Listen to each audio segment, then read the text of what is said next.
Bonjour. Aujourd'hui, une notion de sociologie politique, l'état de droit. Il peut se définir comme un système institutionnel dans lequel la puissance publique, c'est-à-dire l'État, est soumise au droit. Cela signifie que l'État ne peut contrevenir aux droits des citoyens. Ainsi, dans une démocratie, les citoyens sont protégés de la puissance de l'État par un texte fondamental qu'on appelle la Constitution. Regardons ce que signifie dans un état de droit la légalité. C'est le caractère de ce qui est légal, c'est-à-dire conforme à la loi ou au droit. C'est donc l'ensemble des actions qui ne transgressent pas la loi. Dit autrement, un acte illégal doit être strictement interdit par la loi. Tout ce qui n'est pas strictement interdit par la loi est donc de ce fait autorisé, comme par exemple le fameux streaming. Comment s'organise notre système juridique?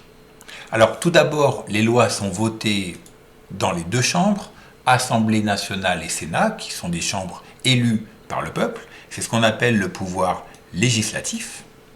Ensuite, ces lois vont être exécutées par le gouvernement, c'est ce qu'on appelle le pouvoir exécutif. Et enfin, le pouvoir judiciaire sanctionnera d'éventuels contrevenants aux lois.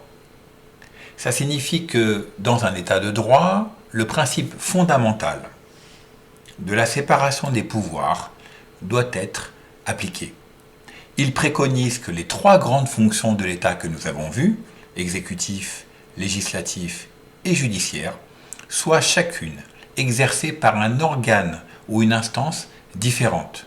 Cela permet de faire en sorte qu'aucune personne ou groupe de personnes ne dispose de tous les pouvoirs et soit tenté par une dérive de type dictatorial.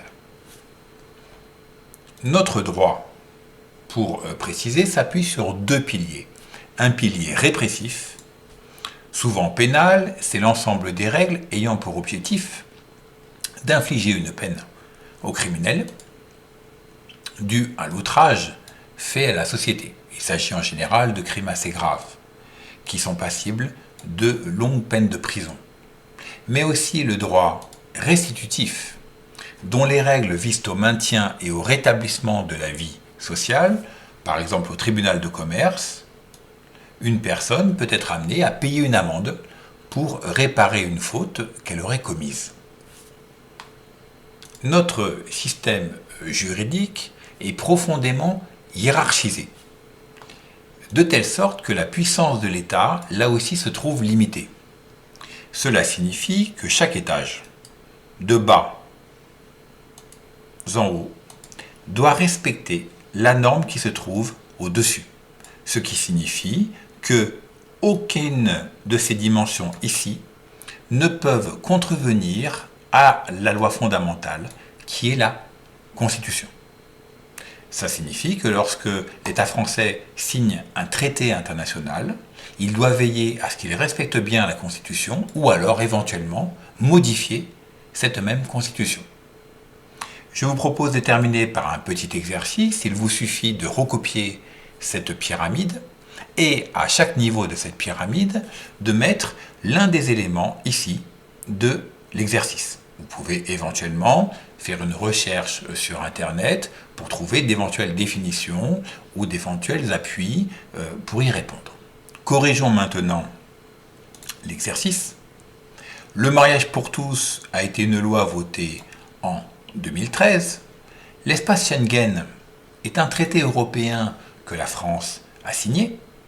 La grâce présidentielle se déroule avec une ordonnance qui permet de libérer un prisonnier sur décision du président. L'application de la loi, ici, sur les rythmes scolaires, est décidée en décret ministériel. L'interdit de mendicité en centre-ville a été déjà entrepris par certains maires. La liberté d'expression, nous rappelons que c'est l'une des libertés les plus fondamentales garanties par notre Constitution. Et enfin, Nous rappelons que par règlement intérieur, c'est-à-dire par document administratif à l'intérieur d'un établissement, il est strictement interdit aux élèves de collège comme de lycée de téléphoner pendant les cours. À bientôt.